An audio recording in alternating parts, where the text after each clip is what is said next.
Kozhikode medical college ആശുപത്രിയിലെ ICU പീഡനക്കേസിൽ അതിജീവിത വീണ്ടും സമരത്തിലേക്ക്. മൊഴിയെടുത്ത ഡോക്ടർക്കെതിരെ നൽകിയ പരാതിയിലെ അന്വേഷണ റിപ്പോർട്ടിന്റെ പകർപ്പ് ആവശ്യപ്പെട്ടാണ് അതിജീവിത കോഴിക്കോട് സിറ്റി പോലീസ് കമ്മീഷണറുടെ ഓഫീസിന് മുന്നിൽ സമരം ആരംഭിച്ചത്. അന്വേഷണ റിപ്പോർട്ടിന്റെ പകർപ്പ് ലഭിക്കാതെ പിന്നോട്ടില്ലെന്ന തീരുമാനത്തിലാണ് അതിജീവിത.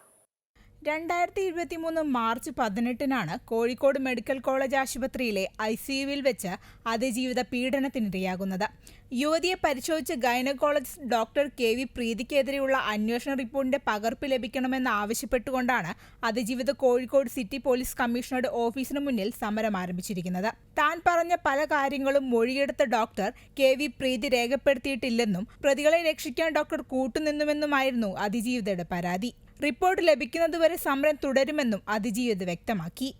അട്ടിമറിക്കാനുള്ള ഒരു ശ്രമമാണ്, അല്ലെങ്കിൽ ഞാൻ കൊടുത്ത പരാതിയുടെ റിപ്പോർട്ട് എനിക്ക് ലഭിക്കേണ്ടതാണ്. അതിൽ അവർ കഴമ്പില്ലെന്ന് പറഞ്ഞു, പക്ഷേ എനിക്ക് ഇതുവരെ ആ റിപ്പോർട്ട് ലഭിച്ചിട്ടില്ല. കമ്മീഷണർ പറഞ്ഞത് വിവരാവകാശ കമ്മീഷനെ കാണാനാണ്, പക്ഷേ അത് കണ്ട് നമ്മൾ 3-4 മാസമായി.